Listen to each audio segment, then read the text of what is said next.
it's Coach Tiffany from LadyStrong Fitness, and I have Brianna sitting off camera. She's my Vanna White today.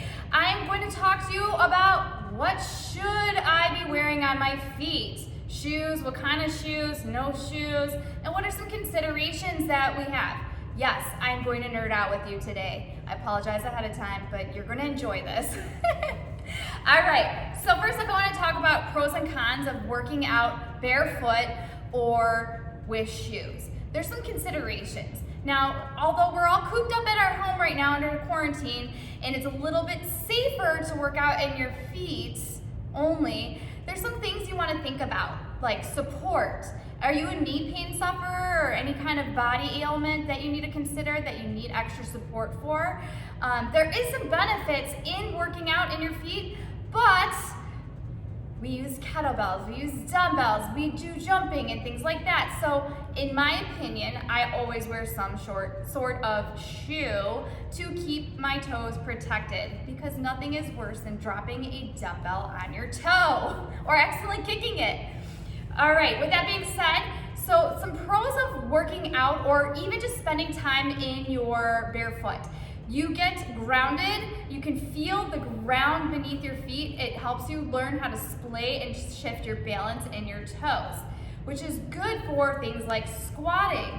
However, like I said, we use weights, we jump, so that's not ideal for somebody who's jumping, as we need the extra support when we land. So I would say wear shoes. You can always pick something a little bit less of a supportive shoe that will give you that grounding. And I'll go into that a little bit more detail. As you see, I have a plethora of things here. Okay, so wear shoes. If you're gonna spend time without shoes, I would say do that when you're like walking around your house, or maybe doing stretching or yoga or things like that, where it's safer and more conducive to watching your feet safely. In the gym, we would not allow no shoes, so that's a good habit to even have, because you have to wear shoes here.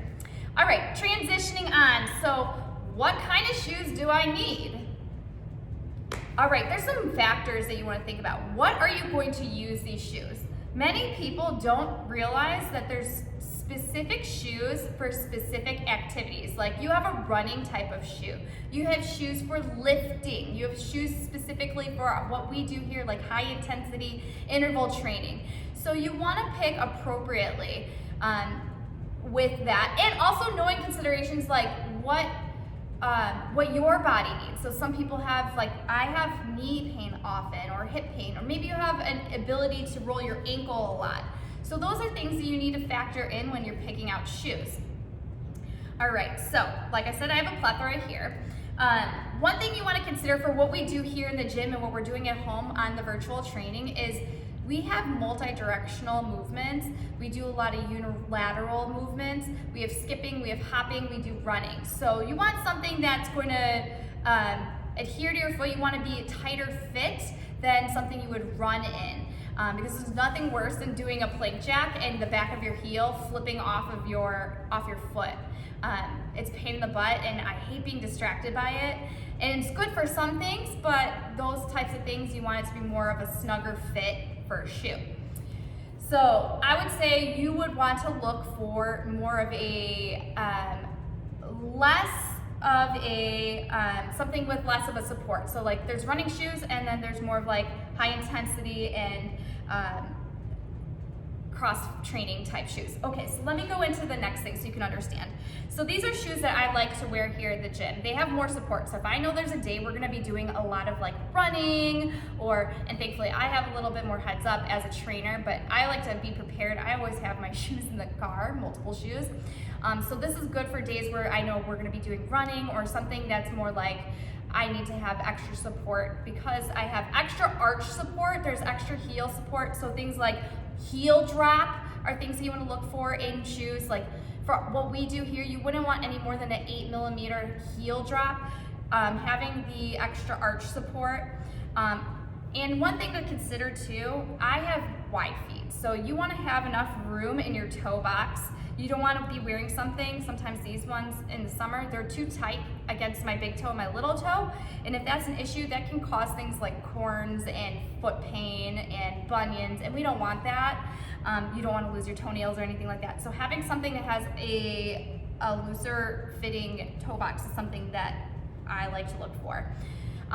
So besides that, so like I said, we have arch support, you have heel drop. There's materials to consider too. So when you're looking at different materials, some use more of a cushion, some use more of a bouncing type of material. So you can usually see that in the description. I love New Balance. They use a really great description of cushion or light ride. They use descriptions such as, let's see if I have it here. Of course, this one's an old shoe, so I can't remember, but it's something bounce. So those are things I like to factor. So this is more of like a crossover. It's a running shoe, but I like this one for more of a cross training where you're gonna do some running and some lifting and jumping and things like this. Now Brooks, they are really, really great at making running shoes. I have found some things that I like to consider are how much the shoe weighs. So Brooks are really, really great for running because they have a lot of heel support, a lot of arch support. They're kind of heavy though. So these are not as fun when we're doing things like jump squats or kicking out our feet in a plank jack. These are the ones where I often felt my heel falling out the cup because it's really good at heel support. When your feet expand when you're running, they are really good at that. When you are jump squatting and stuff, they're not necessarily good. But if you have any arch or knee system issues, these are great. So what I prefer to work in are some lighter weight shoes. So I've used these Crocs Light Rides. These are great. I love that they have this awesome mesh area here. They're great for working out in the summer, and I don't mind getting them wet if I'm outside. I have loved, I'm a high preferer of New Balance. These were some of my most loved shoes. I had 2 pairs of them, and I'm going to show you in a little second how to know when to replace them. They have a little bit of arch support, they have the heel support, but they're still really scrunchy, so that gets that drive into your workout. There's also CrossFit type shoes. Reebok makes really great CrossFit shoes. I love them. The New Balance CrossFit are good too. Nike's Metcons are awesome. However, I always am more of a Reebok or New Balance. This is totally preferential for me. I feel like they last a little bit longer, where Nikes are more fashion oriented. They do make great shoes, don't get me wrong, but durability wise, I tear them up. So this is totally preferential, not slandering them or anything like that. So if I had to pick, I would go with something that's a lighter gym shoe that could be used for some running and still get that scrunchy feeling. Also, one thing, and you guys know me, so I really like, if you want to go for that toe feeling, you want to be grounded, Vibrams, the 5-finger toes. These are fantastic. They fit like a glove. It feels like I am one with the earth.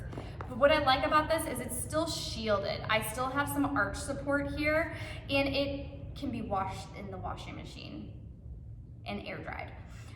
So I love this. If you're looking for that connected to the ground feeling, they have the trainers, they have cross trainers, they have outdoor shoes. These are covered. These are my favorite if I want to feel it. And what I like about these is my connection to the ground, and I can feel my big toe, my little toe heel, and it's like working out barefoot, but still have a lot of support. Okay, so I want to talk about replacing shoes, because sometimes I've seen people that have worn shoes that have definitely exceeded their lifespan. So here's some good tricks, and this is where I'm going to have Brianna help me. If you evaluate your heel, a lot of times the strike pattern, you can see where you strike and how you supinate, pronate, things like that. So your strike zone, when this is wearing off, when you're wearing off in your big toe, you can see if you're outside walker or inside walker, and Bree's gonna hold that up and kind of point. So like at the heel, so you wanna look for those types of things. You can see what your wear pattern is on your shoes. So when you start to see that, ladies, that's when these turn into lawnmower shoes. Things you do for watching the car, things like that that you don't mind. They're still great shoes, but they're not gonna be as much support for you while you're here, and that's when you're gonna start feeling foot pain, knee pain, hip pain, etc. So for me, being a trainer, I tear up my shoes. I go through shoes like every 3 to 4 months.